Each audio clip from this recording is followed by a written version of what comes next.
Welcome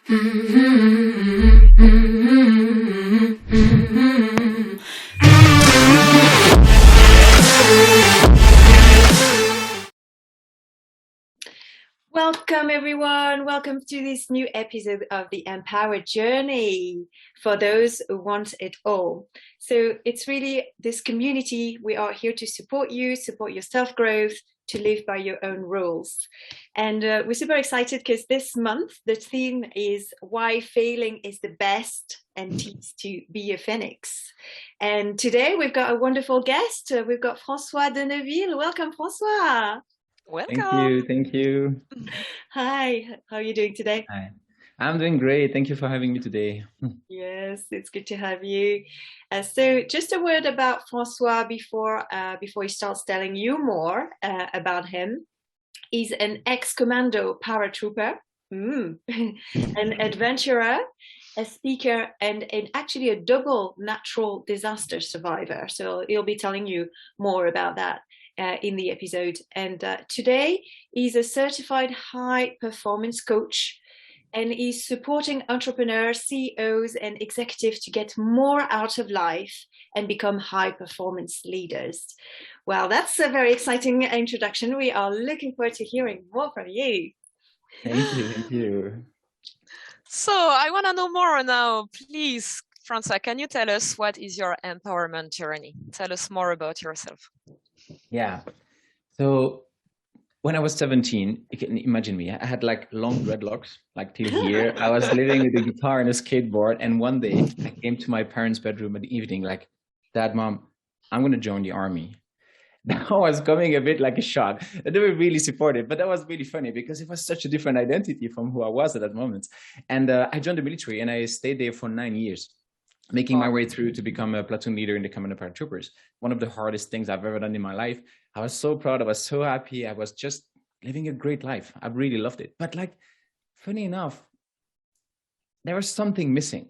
And I could not really grasp what it was because I had a good career all in front of me. I worked so hard to get where I was. I was so happy with what I was doing. My job was like jumping from planes, helicopter training, boat training, climbing, combat training. That was just so funny. I loved it. But something was missing. And since I was a kid, I always wanted to travel the world. And I was thinking, maybe should I try? If I don't do it now, maybe later it's going to be too late. But you know, in this society, when everything is kind of aligning well in front of you, it sounds not so rational to quit everything and start doing something. So yeah, it was not rational, but I decided to quit. So I quit. I sold everything I had. Like I sold my car, my computer, my clothes. I put everything I had left in the backpack and I left to travel the world. That's so I was great. scary. Wow. That was amazing. I met a girl on a tiny island in Indonesia just the year before doing that. And she was kind of the trigger that made me do the step, right? I remember like I came to her one day, I was like, I want to travel the world, but that's not so smart thing to do, right? And she said, oh no, that's awesome. I want to go live in Nepal. And I mean, I married her a few years later. So that was a good thing. So we've been traveling around the world for like 2 years. And then we were in Indonesia at the time. I was going for a paragliding competition. And I was, imagine this beautiful tropical island on the coast. It was so great flying there, beautiful palm trees, view, blue sky, sun. I had a great day in the competition. That was the second day. Super happy. I was in a hotel on the coast. So I was splurging a little bit. I was sharing a room with a friend there. And then we go out of the hotel and suddenly the ground started shaking. Now, you quickly realize what's happening, but my mind could not really comprehend what was happening. The ground was undulating. Like a moment my friend was next to me, he was like a meter above me, then I was a meter above him. The ground was doing literally waves. That was so insane. We dropped down on the floor. We could not stand up. We could not move. That was too crazy. We were there and then suddenly I hear this really loud noise behind us. And I realized that the whole hotel is collapsing. Oh my God. I was horrified.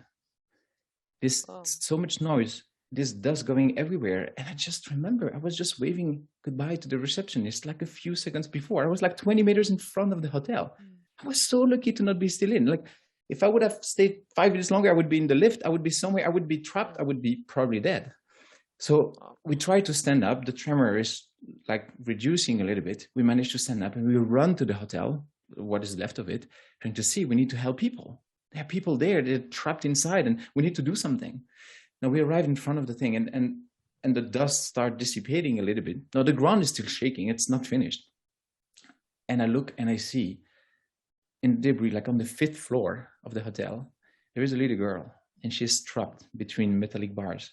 Like, she's so tiny. And I looked at her, and I get her eyes, and I can remember like the confusion in her eyes, like what the hell is happening? What's that? And she's there, like half hanging in the middle of the debris of the hotel. My friend wanted to do a step forward to go in it. I catch him by the shoulder. The hotel is still collapsing. I mean, those big blocks of concrete are falling from the roof. The earthquake is still happening, right? But we look at her like we cannot just stay there and do nothing. No, we don't want to do something stupid. And if we get smashed under a block of concrete, then we cannot do anything anymore. But we decided to go anyway. And we started climbing on the debris of the hotel to reach the 5th floor from the ground. I mean, just to explain how the hotel was just fully collapsed. And like we get there, and with my friend, we open the metallic bars. I take the little girl on my shoulders, and then I see like 2 feet just next to us, a lot of blood and a woman yelling. And I realized that was the mother. The mother is still alive, but that doesn't really look so good. And I told my friend, I'm going to bring the little girl down. I'm going to put her safe, far away from collapsing stuff. And I come back to help you to free up the mother. So my friend is staying there. I start climbing down the debris. I take the little girl in my arms. I turn back, and I want to put her somewhere far away from the buildings. Now, my first idea was, let's go closer to the coast, because there is nothing that can collapse there. Now, the moment I touched the ground, I turned back, and then I saw it in the horizon, this black line. Now, I've never seen that before, but I immediately knew what it was. That was a tsunami coming.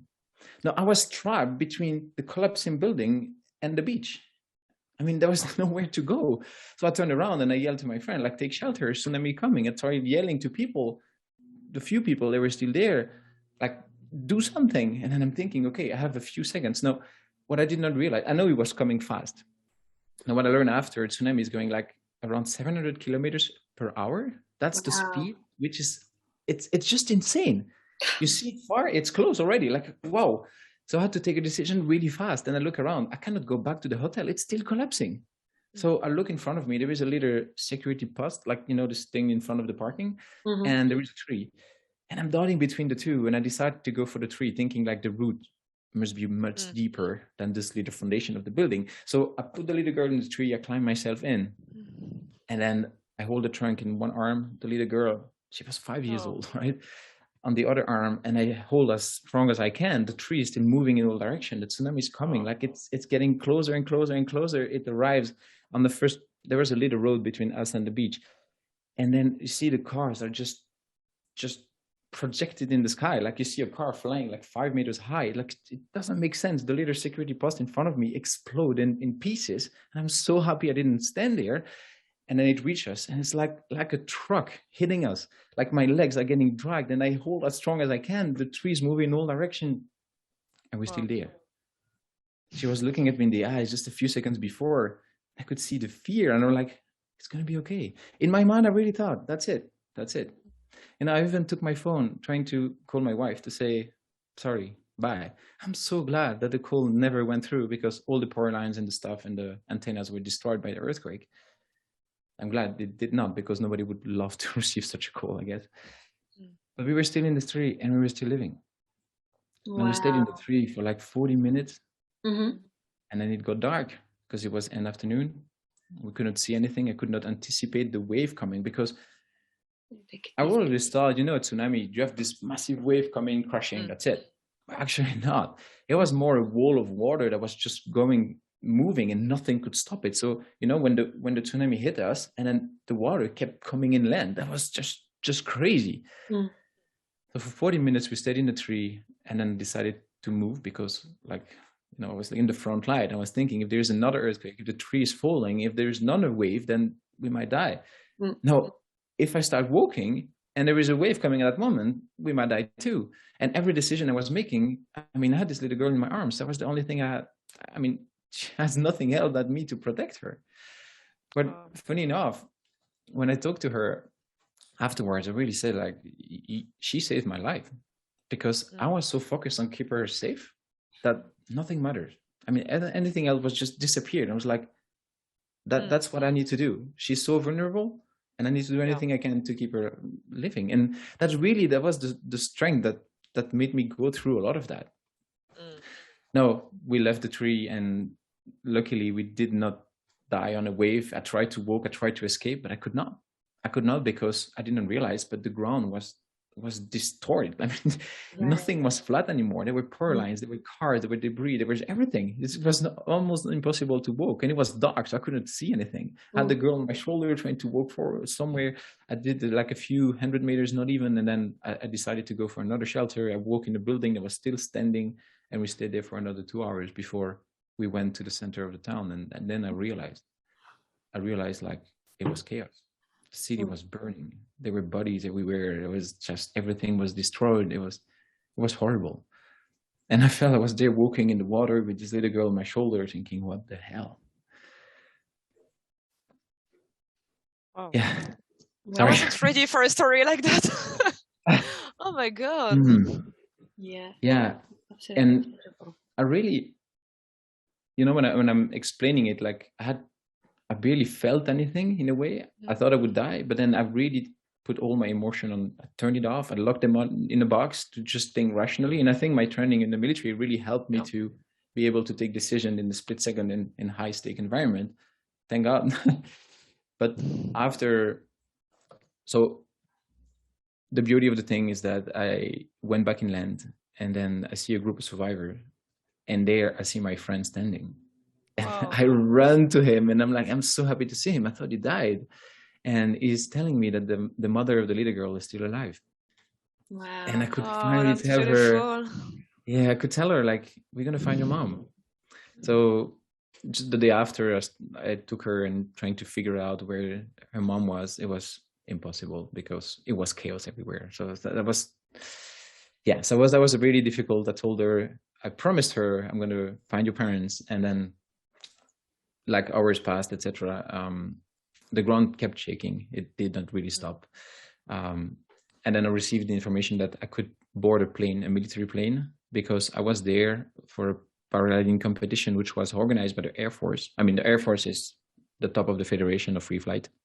So I could board a plane. And normally civilian cannot board a military plane in a foreign country. I mean, that's almost impossible. And only military plane could land because the airport was destroyed. The runway was also was not possible for any commercial plane. And so my friend are telling me the plane is flying above the city, waiting for ground clearance to land. The moment it's there, you can take the plane. At that time, the little girl, name was Zara, she fell asleep, and she would not leave my shoulders and me. I mean, I could not put her on the ground. She would not. And that was the last thing. I can't imagine how traumatic it was already for me, but for her, I mean, with her, that's just insane. So she fell asleep, and I went back to town to search for my friends because we, like, on all the pilots that were there, 10 pilots were still missing. And we went digging in the debris of the hotel, trying to find them. But unfortunately, we didn't find anything. It was impossible by hand. But I received the confirmation that I could board the plane, and people told me, like, you need to go now. And it was horrible because I was looking at her sleeping, and I was thinking, my gosh, she's going to wake up and I'm not going to be there. And I promised her. And I could not. I mean, that's the moment. And people around me said, like, you cannot wake her up. She's going to be so crying, so upset. So it's going to be too difficult. She was with the family of a friend there, and they said, like, don't worry. And we posted on Facebook the photo. So her sister was about to come. We could contact the family. So everything was well. She was in good hands. That was no problem. But in my heart, I was just, like, devastated. I was thinking, I cannot do that. And I was thinking of my wife as well, who thought I was dead. I was thinking, I cannot not take this chance of taking the plane, because who knows when is going to be the next possibility to leave this place. I mean, it was so destroyed. Plus, I mean, it's a tropical country. You can imagine that in a few days and weeks, disease and sanitation, and there was nothing in food and shelter. That was difficult. So I climbed in the pickup to go to the airport, and I broke down. Like, everything went out. All the emotion went back up, and I just felt so miserable to leave her alone, and just like everything was finally getting out. So just thinking, you can dampen your emotion, but here's a moment, it has to go out, right? So I was back like a bit more than 24 hours later. I was back home in Jakarta, I was sitting in my living room next to my wife, and I was just like, that's insane. Life is normal here. And I had still all those images, like my heart and soul was still there, but I was in a different place. Like everybody was living normal thing, right? I just had such a hard time to synchronize again my body and and the rest, right? And it took me weeks. It really took me, like I was in such a dark place, thinking like, what's the point of everything? I've seen so many atrocities. And days after days, they were just finding the bodies of my friend that did not make it, unfortunately. And that was like bad news after bad news. And there was a really, really dark moment of my life. And 3 weeks later, so I planned to go see my friend that saved the mother of the little girl. He went to India for paragliding, and I said, like, I'm going to join you there. I just need a break, and let's go fly together there. That's going to feel good to meet again. And so I was talking with him. So it was 3 weeks later, I finally started getting back on my feet and trying to live a bit normal. No, I was really living with this, I think, with this guilt of being alive, you know. After seeing so many horrible things, I was like, that's not fair for the others. I mean, I just lost some belongings. Okay, I lost a lot of 10 friends, but I mean, my wife was next to me. I had my apartment, I had all my things. I mean, I didn't lose half my family. I was so lucky, and I felt like I cannot be happy. I cannot have joy. It's so unfair for all those people who lost everything. And I was really battling inside of me with those thoughts.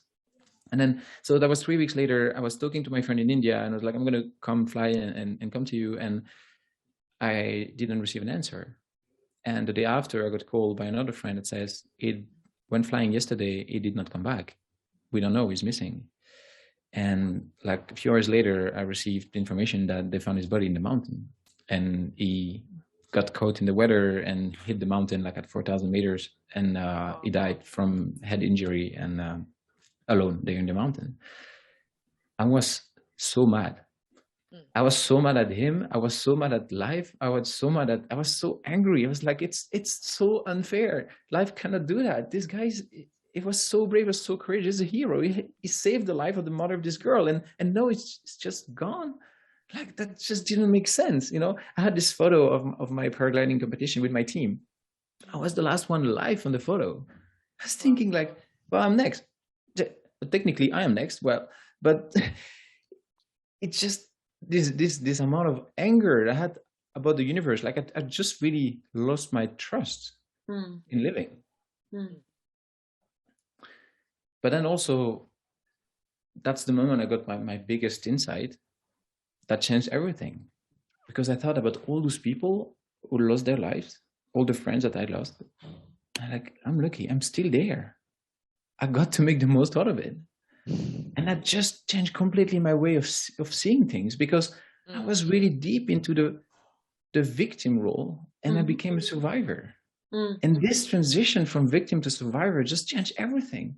Suddenly I was like allowing myself to be happy again, allowing myself to really enjoy being alive and being grateful. And that's the change. Now, it happened quite like a few weeks later. That did not take the pain away, right? I like to talk about pain and suffering because this is such a fascinating subject that it feels sometimes in our society that the longer you suffer, the more it makes the pain important, or the pain deep. You know what I mean? Like you break your arm, you need to be mad for a week. You lose someone, it's like at least a year or whatever it is. But like, it's kind of, there's a script somehow. Because after a while, I talked a lot to the media at that time, trying to raise money. And I went there to volunteer and support the survivors in the camp and do activity with kids and a lot of stuff like this that really helped me to deal with the trauma. But I was doing okay. I was doing better. I mean, I still have nightmares up to today. Like every now and then I have those images that come back, and it's hard because the pain never fades away, but the suffering is not there anymore. Right? And we can always hear that you can choose your state, that suffering is a choice. It's difficult, but it's so true. And when you decide not to suffer about something, that doesn't take the pain away. And that's something that really, when I was talking to people, I was thinking maybe in their mind, they're like, oh, okay, well, maybe that was not that bad then. If you're already okay, it's been a few months. I was also like feeling, well, whatever you think, I don't care. But maybe I was just in my head, but it still feels that sometimes you need to show it's hard and suffer a lot to make the pain more important. Now, I decided not to suffer anymore, but the pain is still there. And I realized that this event really changed my life for the better. I was not able to say that a few years back, like it was in 2018. I could not have said that. But I love this quote that says, sometimes beautiful gifts come wrapped in ugly paper. And that was a beautiful gift for me. Wrapped in a very, very ugly paper. Nothing to say about it, for sure. But thanks to this, it really gave me another sense, another perspective of life, and gave me my purpose in living. And I've never felt so alive since I almost died, which is interesting. And thanks to this, I realized like, whoa, I promised myself, I'm going to live every single day of my life to the fullest. I have to do that. It's my mission for those people. But I'm also going to do everything I can to inspire other people to do the same thing. And that's how everything started aligning. And that's how I became a coach as well.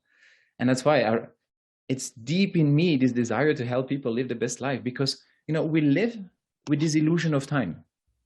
We live thinking that we can always postpone our best life for later. That I'm going to do that tomorrow. I'm going to go to the gym next week. Or I'm going to do this dream holiday or this course or tell this to this person later. Based on what? Seriously. I mean, what do we expect that we're going to live forever? Most of people are in denial of their own mortality, which I don't want to be creepy or anything, but there are two things that are true. We're all going to die. Sorry. And nobody knows when, right? This is the truth. It's valid for everyone. But it feels like sometimes we forget to live with this reality that is there. And so we postpone and we wait for later to be happy. I'm going to be happy when. Yeah. And I really got this big reminder that day. Don't wait. Really, don't freaking wait. Start today. And that's really the message I want to give to people. And that's what I'm writing in my book right now as well. It's like the illusion of time, how to break free from that. So this is the big message. And this is my big message. I want to tell the world to start living fully now. And I also want to tell the world that you don't need to wait for a traumatic event to start doing that. Yeah. It's really inspiring what you're describing, because I think if you have done it, you know, knowing what the experience you've gone through, I think we can all relate to some extent, to some different level to challenges and to traumas. And I think hearing an experience like that, which is very, very extreme, makes you think, right, if he can do it, if he can have the choice, you know, why can't I? Yeah. So could you tell us maybe a little bit more about, you know, this moment, this shift that you managed to go from you know, move away from the victim and find in yourself that choice of becoming the survivor that I guess gave you the strength to bounce back and to bounce forward. Can you tell us more about what happened for you at that time? Yeah. So what was interesting is that when I was deep in this darkness and suffering, with really being in this victim mode, I tried to find escape somehow. So I told my wife, please, no alcohol for the next week's month. I don't want to have this sensation, this illusion of relief that I can find it. I was really craving for relief, right? I started going to do a lot of sport. I went to the gym. I spent like hours and hours in a row. I just put a lot of pain in my body somehow, trying to escape my mind. I knew, like, and I realized always after, like, oh my gosh, I'm really trying to escape and I need to find a healthy way to do it. I started after watching a lot of movies, trying to just zoom out. Didn't really work so well because that was still there. I could just close my eyes for a moment, but the thing was still here. It really happened just at, like, almost instantly, I would say, when my friend passed away in India. I think that was just the moment. It was not so, it was more like a flash, right, than a long process. And then after that, you know, having this mission to really live to the fullest, I just thought, like, okay, how can I do that? And maybe my practical mind took over and thinking, like, okay, let's make plans. Let's start to see what do you need to improve in life to live to the fullest. And that's what I started really focusing on, like getting better at life. Yeah. Very interesting. Yeah. So there seems to have been like a declic sort of moment, right? Yeah, exactly. You know, what I was just saying before, that people don't need to wait for a traumatic event to change. Now, that's funny because, you know, this sentence that says, shit doesn't only happen to others. Everybody knows that. But still, we all feel a little bit invincible. Now, sometimes people would say, yeah, but you know, a tsunami, no change is going to happen to me. So did I. I thought the same thing, right? We never save for anything. Who knows what can happen? Yeah. I completely agree with you. For me, like, we all have traumatic events in our life and we hit the bottom and we start to bounce back. But I feel like the best to live our life is to decide that every day I'm getting better. Every day I'm going to create my growth, because that's where you can live to the fullest. And I so agree with you. I would just love to know more about this illusion of time that you were talking about. I feel that's really interesting. Can you tell us more about that? Yeah, well, it's just linked to, just before, I love that you use the word create. I mean, this is the difference between living a created life and a default life, right? Yeah. We all have a default future, and if we don't do anything about it, we're going there. And that's how living a created life is making sense, right? So the illusion of time is really this idea of postponing always for later. Yeah. And I think we fall in this trap. But first of all, there is a problem in the society today that people don't know what they want. And that's to go back to living a life by default. We live what people around us, culture, society, everything is telling us to do. I think almost not enough people are really taking the time to slow down and to think, what do I want from life? What do I want my experience to be? Now, I like to see this dichotomy of people. There are two ways to live. I can either minimize the struggle, which is what most people are doing. They're trying to get in life with minimizing the pain and the difficulties and going at the end like that. Or maximizing the life experience, right? But maximizing your life experience takes a lot of courage. You need to be brave. You need to, first of all, figure out what you want. And second, go for it and commit. And this is difficult because you need sometimes to go a bit not following the stream, right? Because sometimes what you want is not what your family wants, not what your society wants. And it's to follow it anyway. And it started for me when I decided to quit the military and go travel the world, to just fulfill the child dream that I always had. Now, I had a lot of fears doing that. Really, the first time I told that my closest friends, they were like, you're crazy. That's stupid. Come on, don't do that. And they really tested me. They loved me. That was really beautiful. They really pushed me to the edge to make me, to really see if I was sure about what I was doing. Like, I'm going to do it anyway. I really want to try. And if I fail, well, at least I've tried. I love this quote that says, we tend to regret more the things that we didn't do than the things that we've done. I'm not going to die with a to-do list, for sure. But it's hard by knowing what is the thing that I want to create in my life.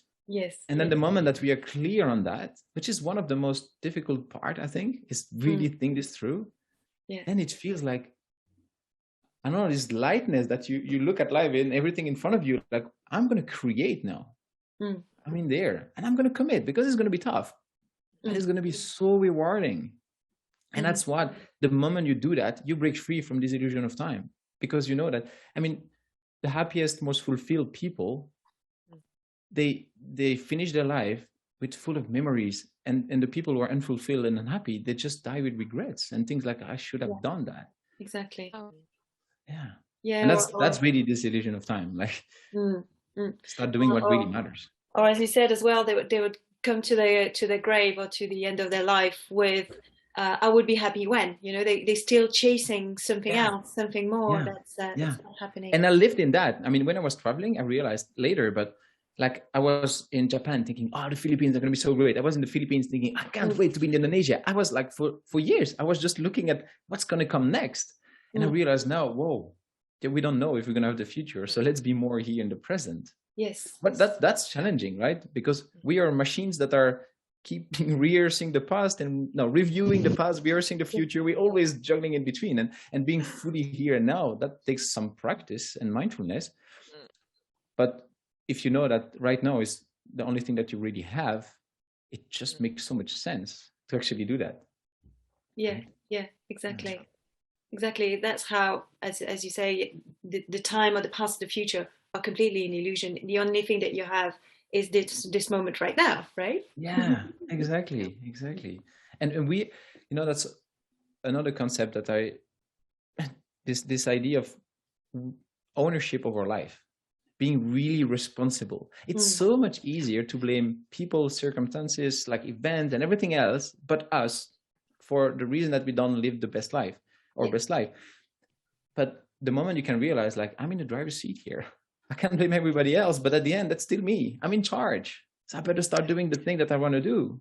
Otherwise, nobody else is going to do it for me. And I think that's such a massive realization as well. If you can really embody that I need to own it, that's changing the course of your life for sure. Yeah, absolutely.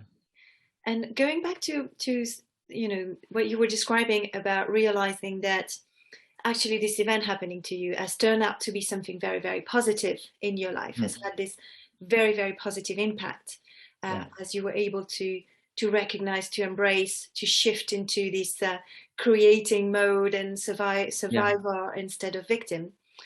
Do you think then that it would apply for anyone else's trauma and challenges? Because I guess a lot of people still sort of experience in the present things that happened in the past, and they're kind of stuck, in their trauma.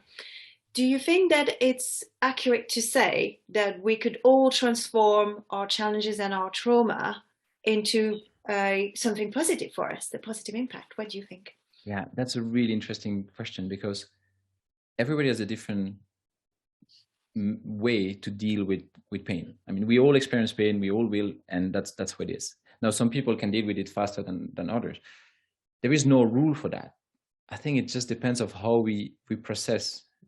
Everybody has, what's interesting, when you look at kids, they have something happening. So pain is just a signal from the body to say there is something wrong, either in your psyche or in your physique. Yeah. Kids, they are really amazing with that. They have the trigger, they experience the pain, they fully express it, and then they let it go. Why do they do that?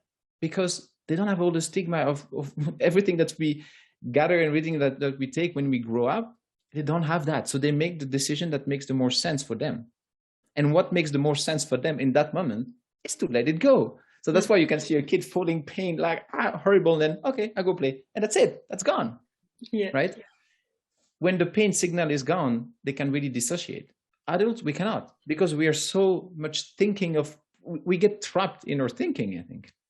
So I think it's really hard when someone is going through a traumatic event, a situation, to say like, hey, it's going to be for the better. Don't worry. If you say that to someone, you just get punched in the face. Obviously, you don't want to hear that in that moment, right? And when I was back there, I didn't want to hear that, right? I told you, I really lost trust of life. So I think it's knowing that sooner or later, it's going to be okay. I love this quote from John Lennon. He said, at the end, everything is going to be okay. And if it's not okay, it's not the end, right? I love that. Eventually, things are going to be all right. Now, I know it's really hard to say if you lose a child or if you lose someone really close to you, you can't say those words.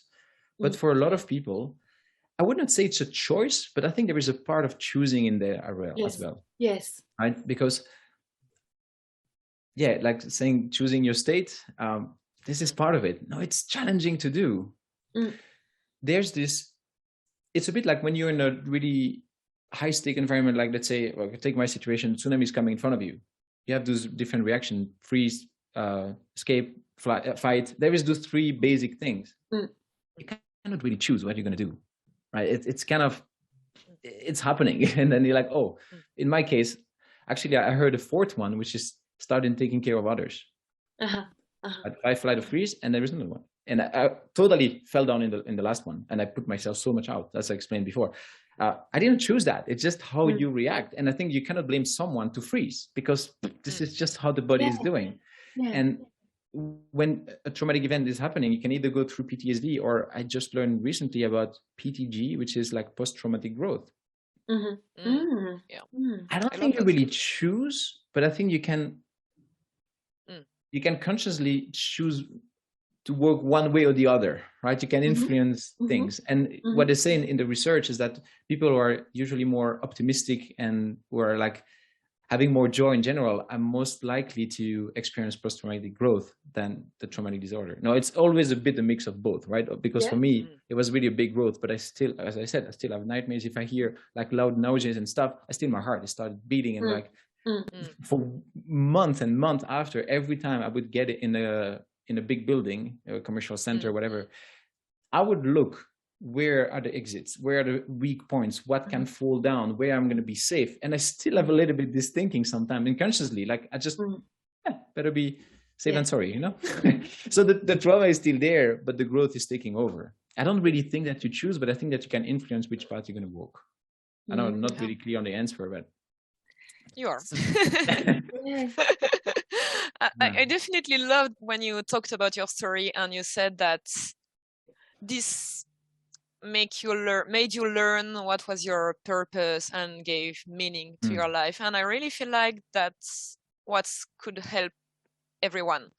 When you have a traumatic experience, just take the time to think of the gift it brings you, of whatever purpose it can bring to your life. And maybe that's the shift for everything happening to us every day. Exactly. But you know, finding your purpose is such a big thing in personal development field, right? And to be honest, I got so much pressure on myself before that, thinking like, what's my purpose? What I'm going to do? What's my impact, etc. And I just like, it was so overwhelming. You know, for a lot of people, you don't know. It's almost depressing. Like, I don't know my purpose. My life is pointless. Like, I would like to say, no, if you don't know your purpose in life, make your purpose of getting better at life.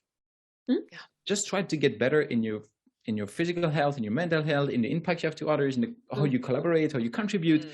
I think that's a great start. And then from there, it's going to unfold. Right? Yeah, it's a very, very powerful rephrasing of, and I think it helps with the helplessness. Like, I do not know. I don't have the big direction. So then I'm maybe not going to do anything. So yes, exactly. Rephrasing that and just be, okay, can you do what you do to the best of your ability and getting better 1% every day? It is this trust and proactivity instead of being passive, like, I don't know, so I just sit and wait, right? Yeah. And another thing, just to Anna, to go back to what you said, right now, when everything is, something bad is happening to me, knowing that nothing is really bad or good, because it's just as it is, right? Life is as it is, good, amazing, great, frustrating, whatever. It's just the way we interpret the event that makes the whole difference in how we process it. Reframing. Exactly. Now, every time there's something bad happening to me, I'm like, you know what? I don't know how, but I trust that it's going to be for my greater good. Yeah. And I know it's tricky, but if you can really, the more I say that to myself, the more like, you know what? That's going to turn out well. I don't know how, and I cannot even imagine that it will, but I know it will. Yes, and I can tell myself this because after going through that and getting something positive out of it, like, well, you know, you can always choose growth. Yeah. I think this is really key, and the trust that you describe and the connection with optimism that you were describing as well is just like, it's also like, stop trying to figure it out. You know, there are things that are beyond your mind, beyond your ability to perceive and think, and that's okay. There's this need to surrendering to something higher than you, and you might have a spiritual belief or religious belief, but just even believing in nature. Nature knows what she's doing, some way or another. And sometimes it takes the shape of a tsunami, which has consequences. And we're not saying that it's not painful and you know, there aren't negative consequences to that. Yeah. But overall, if we look at the plan, it's there. You know, trust the universe, trust And we can all connect to that in different ways, I think. Different people can connect to different things. Something higher than you. Just trust this. Just surrender to that. Exactly. And the faster you can believe that for yourself, the better you can experience life, right? It's really about reducing this time window when you're like, oh, it's going to be great. If you can do that really soon after, like event is happening, you fully express whatever you feel, and then you trust. And sometimes it takes years to unfold, right? But I think every one of us, when we look back at everything that's bad that happened to us in the past, we can connect dots and say, well, thanks to this happened and I become that. And then like, whoa. So if you see what happened in the past and you can transpose that to the future, and whatever's going to happen is going to be great. I don't know how, but it will. And that's really powerful to be able to go deep into the reflection, to, as you said, to really surrender and still doing the best you can to live your best life. Exactly.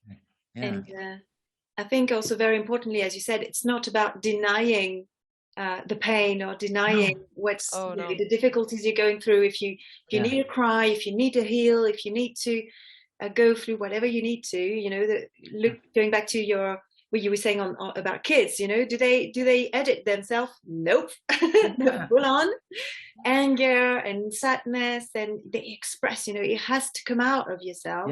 It's not about pushing it back and just like, no, I'll pretend it's not here and deny it. But exactly. And that's a big thing I want to exactly say also to people, like, you can choose to stop suffering. That doesn't make the pain go away. Don't worry. You can still hang on to your pain if it's part of you already, no problem. The fact that you don't suffer doesn't make it go away. And sometimes it feels like we're scared to be judged by people, as I said before, but it's okay to choose joy over suffering. It's fine. And the sooner you do it, the better your life is going to be. Yeah, that's super powerful. What are your others' advice to live every single day to the fullest? I like the idea of when people say, you live only once, and usually when people say that, what's going to happen after? It's a perfect excuse to destroy your body and to do every kind of excess in all different kind of ways, right? Because people are saying that usually they end up partying every day and spending all that they have. And this is not living your life to the fullest. It's kind of, that's what I thought before, to be honest, but I realized, no, it's not that. Living your life to the fullest is feeling good in your body, first of all. So I think taking care of yourself, physical and mental health. But I love this quote from Neil Donald Walsh, who say, your life is not about you. It's about everybody else whose life you touch and in the way in which you touch it. Wow. That's so, when I was in this tree and when I was thinking about dying, when I was like, I'm going to die right now, I didn't think about my computer, my new backpack or whatever it is. I didn't think about that. I thought about the people in my life, and I was thinking about the moment with them, the smiles, the things that I did for others. That's the thing that really matters. But we know that we don't take our stuff to the grave, but that's so true. But still, we live in this like, you want to accumulate things, and what's the most important is the way you contribute to others. And that's really where, except maybe psychopaths, but 99.9% of the population on Earth, they find fulfillment by helping others. It doesn't have to be a big thing, right? It can be as small as whatever it is. And it can be just your kids or your partner. It doesn't have to help like 1,000 people and be an inspirational speaker or whatever. It can be so simple. But I think that this is the more fulfilling things that you can do. And I think living your life to the fullest is like, how can I feel good every day? How can I live in joy and choose joy no matter what? And I love those 3 words from Brendon Burchard. Said, live, love, and matter. It's so in the thing I want to do. Asking yourself every day, how can I live today? How can I live fully? How can I love openly and share that with the people around me? And how can I matter? I think this is really what feels like success to me. This feels like, I had a good day. I lived, I loved, and I mattered. That's great. I'm ready for another one. And I think if you start doing more and having more of those things, you just have an extraordinary life. So that's what I would say. It's not about going partying, going crazy. It's just about living present, feeling good in your body, in your mind, and having an impact on others. That's to me was fulfilling life. It's great. And I love how it's connected as well to what we were saying about the idea of purpose. So maybe if idea of purpose doesn't resonate with you, that could be maybe another entry point. What's your way to contribute to the world? What's the impact that you want to have on others, on the world? What sets your soul on fire, kind of thing? And that's a great indicator as well to help you, because I think also a lot of people can feel like they're being selfish by doing work on themselves, or the coaching on the self-improvement, personal development. They'll be like, yeah, that's amazing, but isn't that kind of selfish? Well, actually, you want to have the biggest impact, start there. Exactly. This, I love this metaphor. To which organ the heart is pumping blood first in the human body? Which one is it the closest? Is it the brain? Not sure. So the stomach. The heart is pumping blood first to itself. Oh, that's beautiful. Otherwise it can't. It is there for the rest of the body. I love that. That's exactly illustrating what you just said. And that's so true. If you want to give more to others, you need to start being good with yourself. You need, to use a bit different language, but you need to be the light first. Yes. If you're an empty hole full of darkness, you can't give. No. So it's all a give and take, but it starts with you. So for people who listen as well, I think of this metaphor, the heart. If take care of yourself first. That's where it starts, right? Yeah, great invitation. Thank you very much. And so to finish, we have our little traditional question about the tips to your younger self. So if you could go back in time, what would you say to your younger self on this topic? What sort of tips or advice would you like to share? Yeah, I think I would say to take the time to fully think what you want to achieve in life, what you want to see unfold, and dare to break any barrier or any framework that you have, and just be free. Take a free blank page and just draw it, write it, just express your deepest desire, the thing that you never dare to tell anyone. And when you have that, it's focusing on living in the moment, in the present, while being on your way to achieve that. Because we know that whatever you want to achieve in life, you always realize when you get there, there's something else. It never really stops, right? So true. And so that's to stop chasing the horizon, is really thinking, go to those goals, set the bar high, but enjoy every moment, because it's a never-ending process, and there's always going to be something more. And so if you don't live enough in the present, it's going to be again, and you're not going to be satisfied in the future. So I think that's going to be this mix of both. Think what you want, think really carefully, go for it by living every single day to the fullest, and choose joy no matter what. I love this thing sorry, I'm going further, but no, take your time. When we ask ourselves questions, it really helps to direct our mind. I love this thing, I look for joy and I find it everywhere.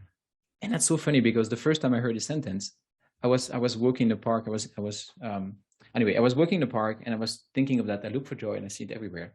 And I see those two little birds floating together. I see a kid following a dog. I see an old couple. They were so cute together. And you realize it's everywhere. Now, if you look for darkness and pain, you see it everywhere. It's there. It's omnipresent, right? But you can choose to see one and not the other. And when you choose joy over the rest, you see it more. And so it's just lighting you up every day. So the question and the way you think is really shaping the way you live.